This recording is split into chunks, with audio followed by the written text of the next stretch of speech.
Olá, querido aluno, querida aluna, seja bem-vindo a mais uma videoaula do nosso canal TV Araxá Educa. Eu sou a professora Nádia e vou acompanhá-lo durante seus estudos de língua portuguesa. Reforçando mais uma vez que esses vídeos educativos são um complemento das aulas que você tem na sua escola. Bom, a aula passada nós falamos um pouquinho de um gênero textual chamado lendas. Você lembra quais são as características desse tipo de texto? E hoje nós vamos falar um pouquinho sobre os sinais de pontuação. Bom, na aula passada nós vimos as lendas, principalmente as lendas indígenas, e nós falamos que são narrativas de caráter maravilhoso, nas quais os fatos históricos se amplificam e se transformam sob o efeito da evocação poética ou da imaginação popular. Então, geralmente são fatos, que são amplificados, são ampliados, trazem uma história mais fantástica, mais maravilhosa e que fazem parte do folclore brasileiro. E eu tenho certeza que você já leu sobre a lenda do Saci Pererê, da mula sem cabeça, e na aula passada nós falamos um pouquinho sobre a lenda do Curupira. Bom, quais são as características desse tipo de texto? As lendas, elas não podem ser comprovadas cientificamente porque elas são frutos da imaginação das pessoas. Muitas lendas surgem de fatos históricos que são modificados com o tempo e que ganham um caráter maravilhoso. As lendas, elas são importantes porque elas expressam a cultura popular de uma sociedade. E muitas lendas possuem características religiosas e mitológicas. Bom, algumas curiosidades. O Saci Pererê é o único personagem do folclore brasileiro que tem um dia no calendário. É o dia 31 de outubro, que foi criado em sua homenagem. Na verdade, esse dia do Saci Pererê foi criado até para ocupar um espaço no nosso calendário por causa da influência do Halloween dos estadunidenses, lá dos Estados Unidos. Então, esse dia foi criado estrategicamente para trazer esse dia aí, que remete aos monstros, às bruxas, para um personagem que é brasileiro. A palavra folclore vem da língua inglesa, que deriva de folk, que significa povo ou gente, e lore, que significa conhecimento. E no dia 22 de agosto é comemorado o Dia do Folclore.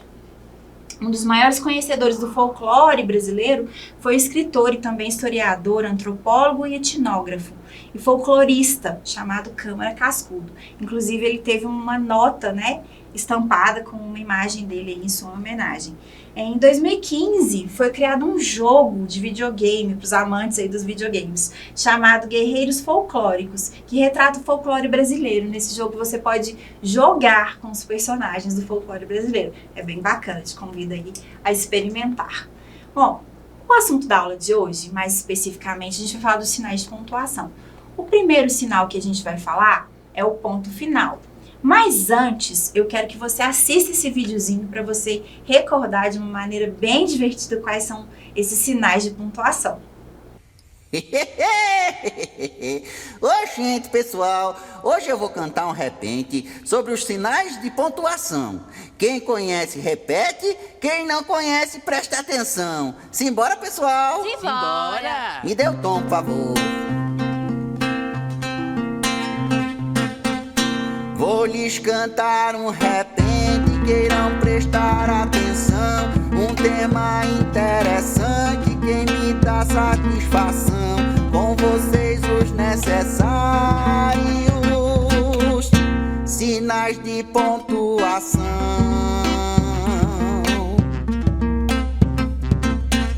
Se eu quero fazer pergunta, quando, como, onde, porquê, que sinal eu utilizo, eu pergunto pra você. Será o de interrogação. Ele mesmo pode crer. Pra gente indicar um susto, um espanto, uma surpresa, o ponto de exclamação é bem-vindo com certeza. Falo com animação e exclamo: que beleza!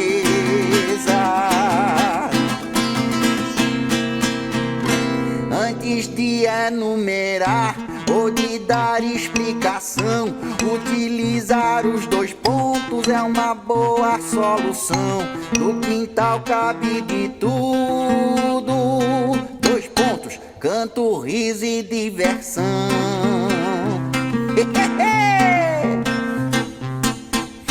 A vírgula é dinâmica, anda pra lá e pra cá. Muda o sentido das frases, já ajuda a separar as palavras, recriando o que tem que se falar. Muitos são esses sinais que usamos dia a dia. Ficaria aqui cantando com prazer, com alegria, mas aqui eu me despeço. Ponto final, até um dia.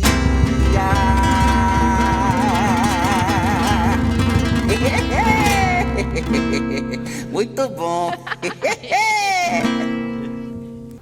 Muito bacana, muito divertido, não é mesmo? Muito legal esse ritmo. Tenho certeza que você recordou bastante aí quais são os sinais de pontuação. O primeiro deles, como eu havia dito, é o ponto final. Ele indica o final de uma frase declarativa. Como exemplo, acho que Pedro está gostando de você.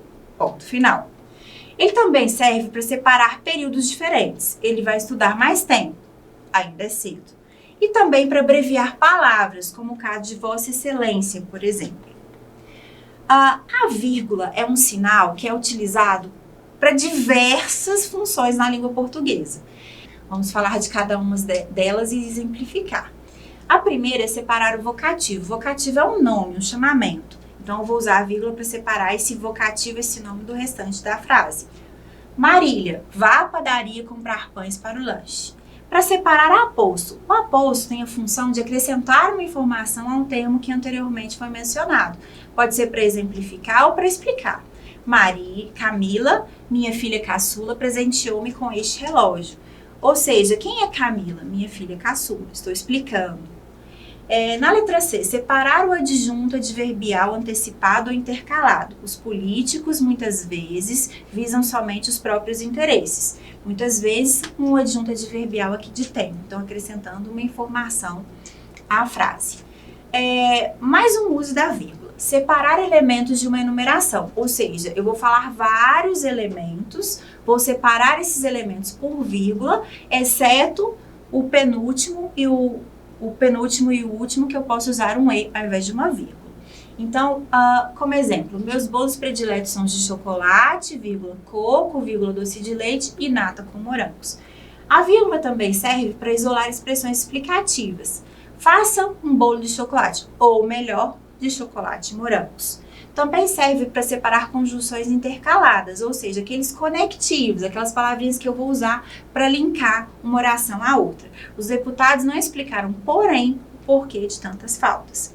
Também serve para isolar o nome do lugar quando eu vou indicar uma data. São Paulo, 10 de dezembro de 2016. Vários usos, não é mesmo? Bom, vamos falar um pouquinho agora sobre a aplicação disso na prática. Eu tenho aqui uma carta. Essa carta tem alguns problemas de pontuação. Quero ver se você percebe quais são. Vou te dar um minutinho. Recife, 16 de dezembro de 2008. Professor Levi, gostaríamos de comunicar para o senhor ficar ciente que o som do hip hop está muito alto e atrapalhando nossas aulas. Não dá nem para escutar quando a professora está falando e tira nossa atenção nas atividades. Sugerimos que abaixe o som do hip hop, troque de sala ou mude as aulas para sábados e domingos. Desde já agradecemos a sua atenção, atenciosamente, alunos do 6º ano A.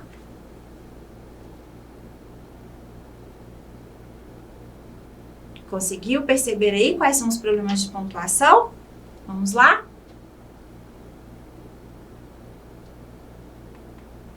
Bom, então, professor Levi, vírgula, depois do vocativo aqui, eu vou usar uma vírgula para separar do restante do texto. Gostaríamos de comunicar, vírgula, para o senhor ficar ciente, esse período é muito longo, então é ideal que a gente use uma vírgula aqui para separar, para explicar melhor, que o som do hip hop está muito alto e atrapalhando nossas aulas, vírgula. Não dá nem para escutar quando a professora está falando e tira a nossa atenção nas atividades. Ponto final. Vou iniciar um novo período. Sugerimos que abaixe o som do hip hop, vírgula, troque de sala ou mude as aulas para sábados e domingos. Ponto. Na despedida, desde já agradecemos a sua atenção, atenciosamente, alunos da terceira série A. Bom, então você pode perceber aqui, né? A vírgula separando o vocativo do restante do texto, a vírgula dividindo o período, explicando, e também o ponto final, encerrando aqui as orações, os períodos.